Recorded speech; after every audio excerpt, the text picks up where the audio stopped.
how many years? 53 years this May that we had our first date, and we dated, I guess, for about a year and a half when we got married. And we married in October of '57.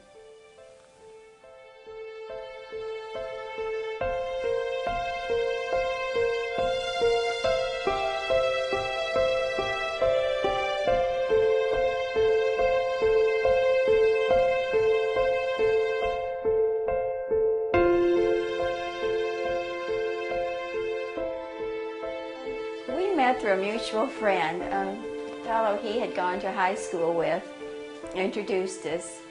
I had known this fellow, and he said, you know, I have a friend I went to high school with. I think your personalities would mesh very well. I'd like you to meet him.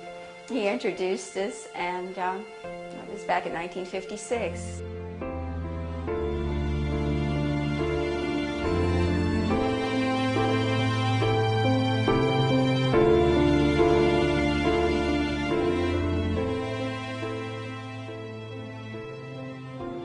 I always say that Carl Lish knew what he was doing when he said we'd mesh well.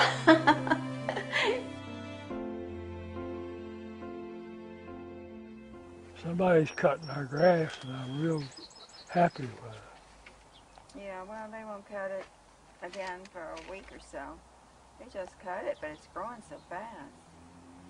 8 years ago, I noticed Bob was somewhat diminished in his ability to reason and give good advice and just generally think things through.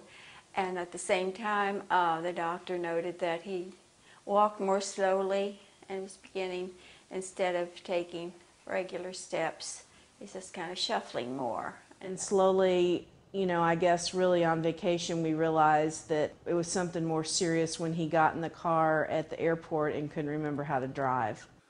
Alzheimer's is a strange disease that we don't know the reason for. We don't know the pathogenesis, how the disease starts and how it progresses.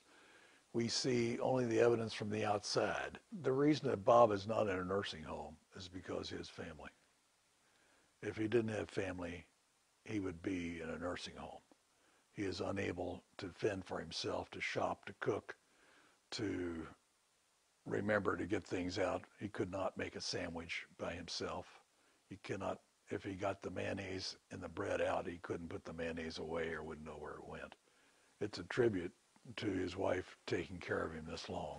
It has been some time that this has been going on. This is every day you're dealing with someone you have to make decisions for. It's hard enough to make decisions for yourself in this life. Making decisions for another human being, very difficult. Typical day includes going to the health club, where he walks a little on the treadmill and rides the recumbent bike for 10 or 15 minutes. I generally spend about 40 minutes on my own exercise routine, and he's there with me the entire time, so that he does, you know, some things in the gym. Basically, I feel that keeping him active is his real chance at surviving, because I know if he were stuck in a nursing home, his muscles would be atrophied, he'd be in a horrible state, and he would not do well. So I'm willing to push, pull, prod, and do whatever I have to keep him going. So clean. Come on, Robbie, we're going to walk outside, out front. The obsession with sweeping is characteristic of Alzheimer's. I mean, that's kind of one of the things they do. They get obsessive about things. He's obsessive about recycling. He's obsessive about sweeping. I think, too, he just wants to feel useful and like he's doing something, and that's one of the ways and one of the things he can still do. It scares me a little bit that he does go out and sweep so much, because I'm afraid he's going to fall and lose his balance.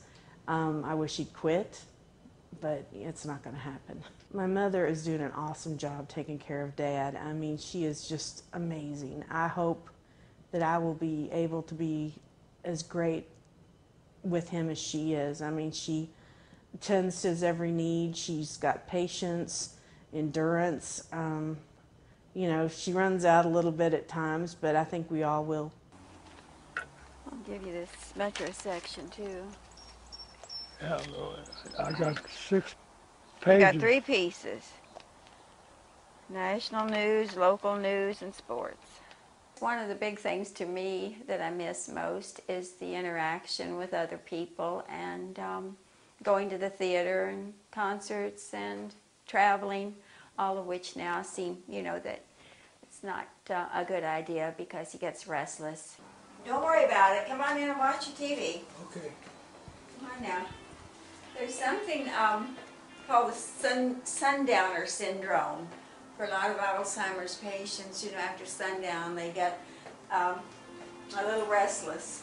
So I've noticed that it does happen. Like, this obsession with the brooms, wanting to put them in and secure them. I think my mom will enjoy the move to Texas. I think she'll enjoy having the social part, with interaction with the kids and with myself. I don't think my dad will have any clue that he's in Texas or whether he's still in Kentucky or not. I think that he'll just know that Mother's around and that, that's who he links to. Well, I think the move to Dallas is going to really be helpful to him in that he will have that comfort zone of being with family and knowing that we're all around him instead of just myself. And I think that's going to add to his peace of mind and his well-being. I don't think anything's this close around in Texas. Here everything we do is like within a 2-mile orbit of where we live. In Texas, it's all more of a drive to get to places you go. I think it'll help Bob because in one way and not in another. All people with Alzheimer's hate change.